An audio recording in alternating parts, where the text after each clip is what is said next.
Et plus vous rentrez dans de la profondeur, en fait, plus ça va intensifier la qualité de la relation.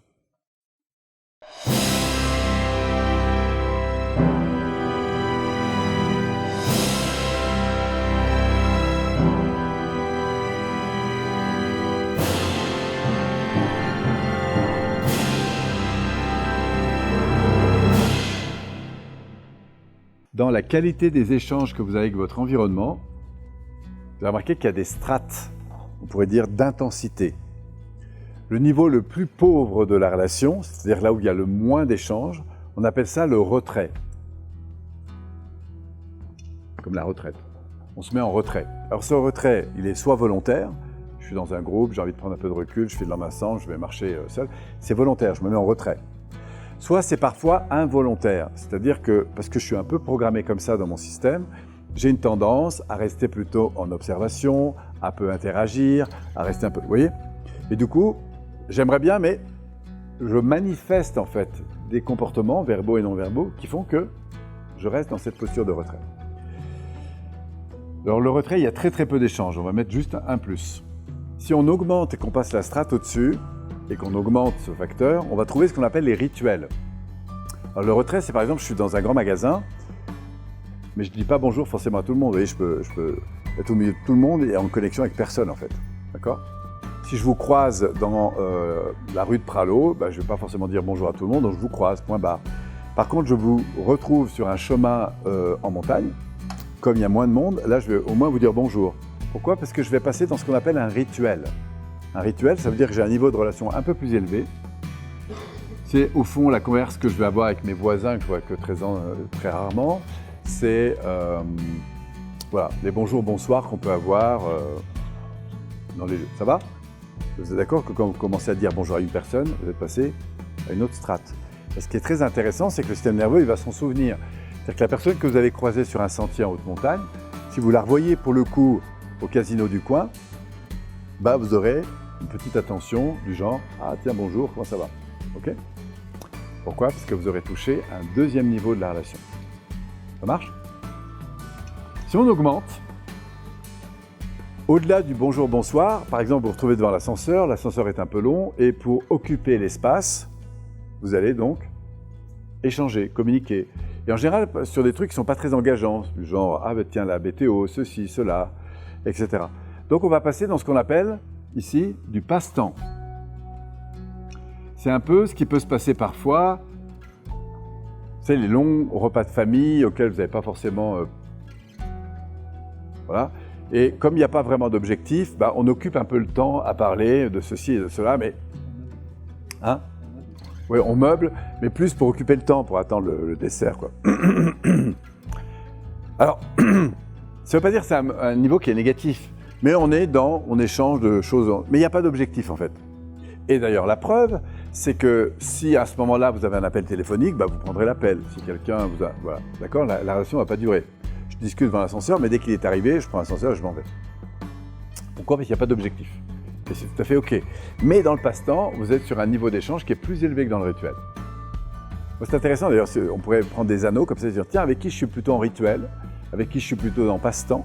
Avec qui je suis plutôt en retrait, ça c'était pour l'autre. Alors après le passe-temps, imaginons que je discute avec, je sais pas mal d'entre vous, et puis à ce moment-là, la personne va me dire, par exemple je discute avec Corinne, et puis on est là, et puis là elle va me dire un truc qui m'intéresse vraiment, c'est-à-dire qu'elle va me dire, ah tiens, Polo, j'ai découvert une application, ça s'appelle Possible, c'est génial. Il y a plein d'audios comme ça pour transformer sa vie, c'est super. Et du coup, je dis, ah bon, il faut que tu m'en parles et tout, montre-moi. Et là, qu'est-ce qui va se passer ? On passe du passe-temps à ce qu'on appelle l'activité. Et l'activité se définit par le fait qu'il y a un objectif. Donc ça va devenir plus stimulant. On va passer dans l'activité. C'est-à-dire qu'on va sortir de table, ou se mettre en coin de table, ou s'isoler par rapport aux autres. Et là, tu vas me parler. Et évidemment, pendant que tu me parles de ça, si mon téléphone sonne, sauf si c'est très urgent, mais sinon je ne vais pas le prendre en compte. Je vais rester focus sur l'objectif. Pourquoi ? Parce que nous avons un objectif. J'ai croisé Serge, on a parlé 2-3 fois, il fait du tennis, je vais ah tiens, on pourrait... Et là, on est passé en mode activité. Pourquoi ? Parce qu'on a un objectif. Dans votre vie, plus vous allez poursuivre des objectifs, plus vous serez connecté à ça, plus vous allez vous ennuyer dans les relations de passe-temps et encore, voilà. Pourquoi? Parce que vous touchez un niveau de stimulation qui est plus élevé. Ok? Alors par contre, vous pouvez être dans le passe-temps et transformer la relation ici. Pourquoi? Parce que alors qu'il n'y a pas forcément d'objectif, tout d'un coup, je vais m'adresser à mon voisin que je ne connais pas, qui s'appelle José, et là j'ai une vraie intention, c'est de savoir qui est José en fait. Qu'est-ce qui l'a amené là, d'où il vient, c'est quoi son aventure, c'est quoi ses projets. Et là du coup, je suis à table et je vais créer une relation d'une toute autre nature. Pourquoi? Parce que je m'intéresse à lui, probablement que du coup, il va s'intéresser à moi. Vous avez compris? Mais là, je suis passé du passe-temps, je me laisse aller à l'activité. Et ensuite, quand on va se connaître un peu mieux, vous avez deux grands niveaux qui vont jouer. Soit le niveau des jeux psychologiques. Il y en a qui entendent ce terme pour la première fois. C'est les fameuses situations, vous savez, où on a une victime, persécuteur, sauveteur. Le fameux triangle, là, qui vient de Cartman. Alors ces jeux psychologiques sont de différents niveaux d'intensité. C'est les moments où on est dans un rapport à l'autre qui est basé sur la plainte ou la critique. Donc comme je m'ennuie, c'est plus stimulant maintenant que je connais mieux l'un ou l'autre. José, on se connaît mieux, donc voilà. Je dis tiens, en fait, on a fait 2-3 parties de tennis ensemble, hein, donc on a créé un peu de connexion au niveau de l'activité. Et là je dis tiens, au fait, t'as entendu ce qu'ils disent les autres là, pourquoi ils font... Et comme on se connaît mieux, c'est plus facile pour moi de lui délivrer mes zones de frustration en fait. Tu vois? Ça va, vous sentez le truc? Ou parfois, jusqu'à présent, on n'était pas dans un cadre qui le permettait.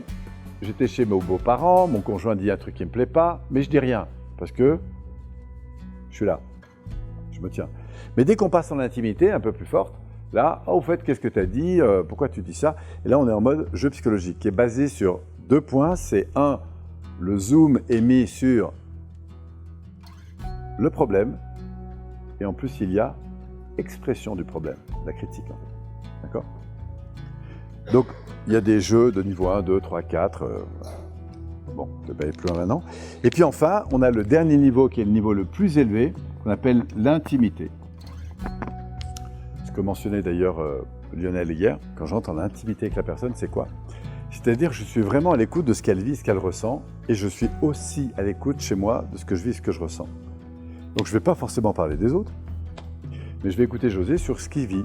En gros, quand je fais une écoute et une reformulation, je descends dans son intimité. C'est-à-dire que je suis préoccupé, pas seulement par ce qu'il dit, mais par ce qu'il vit, ce qu'il ressent. Et là-dedans, je vais dire, écoute, j'entends que pour toi c'est ça, tu vois, mais si tu veux mon avis, je peux te donner moi ce que je ressens là-dessus. Et là, du coup, on va avoir un échange à un niveau qui est plus profond. Vous comprenez? Je peux vous parler de mes fragilités, de mes peurs, mes craintes, mes machins, ou de mes passions. Oui. Alors l'empathie va y contribuer. L'empathie, c'est la capacité à ressentir ce que l'autre vit.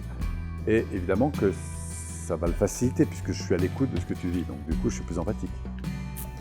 Mais l'objectif, c'est dans un rapport à l'autre qui est plus en fait. Alors on descend, là je parle de l'intensité, pas forcément de la qualité. Je peux, tu vois, être dans un retrait de bien meilleure qualité qu'une activité de mauvaise qualité. Donc ça ne renvoie pas à la qualité, si ce n'est pour les deux derniers, puisque d'un côté je suis en enfer et de l'autre côté je suis au paradis en gros. Dans l'enfer, je suis dans la division, la critique, la plainte, le machin, le truc, tu vois. Alors qu'en bas, je sors complètement de ça. Et je peux parler d'un problème, y compris d'une difficulté d'une personne. Mais quand je suis ici, c'est « t'as vu pourquoi elle fait ça, je comprends pas, elle aurait pas dû, machin, critique ». Dans l'autre cas, c'est « tu sais, je voudrais te dire un truc, moi j'ai mal vécu ce machin-là, je sais pas ce que tu en penses, j'ai l'impression que ce matin, je me suis un peu emporté, ou ce matin, tu avais l'air un petit peu remonté, là, tu as eu un propos qui m'a un peu blessé, est-ce que ça te va qu'on en reparle? Tu vois? Pourquoi? Parce que je sais que la relation, elle va permettre de faire évoluer la situation. Il n'y a pas d'évolution sans relation. Ça, vous pouvez le noter. Hein. Il n'y a pas d'évolution sans relation. Vous avez un problème avec vos enfants, il faut communiquer avec eux pour faire évoluer la situation. Vous avez un problème avec vos parents, vous avez un problème avec votre voisin, avec l'équipe. Soit je juge que l'intimité dans laquelle je vais entrer n'a pas cet espace, n'est pas adaptée à l'environnement. Tu vois, imaginons que, par exemple, tu aies dit un truc qui ne me plaît vraiment pas, tu vois, mais je suis un peu surpris. Alors, soit je me donne l'autorisation d'entrer dans cette intimité, mais je ne vais pas le faire sous un mode condamnation. Je vais dire, écoute, quand tu dis ça, en fait, je suis un peu surpris. Qu'est-ce qui se passe, en fait, pour toi? Tu vois, je suis en mode, pas affirmation, je suis en mode question. Mais il est clair que si moi-même je suis en sécurité intérieure, si je me sens agressé, c'est très compliqué de faire ça. Tu vois, tu as dit un truc, ça m'a énervé. Alors soit je dis rien parce que voilà, et après je vais te rentrer dedans. Même inconsciemment, hein, ça se passe. Soit je vais dire, attends, qu'est-ce qui se passe pour moi? Qu'est-ce que ça me révèle d'important? Et si l'important c'est de me sentir respecté, par exemple, ben, je dis, écoute, tu sais, quand tu dis ça, toi, c'est quoi ton intention en fait? Quand tu me parles comme ça, quand tu me dis telle chose, quand tu me critiques, c'est quoi ton intention?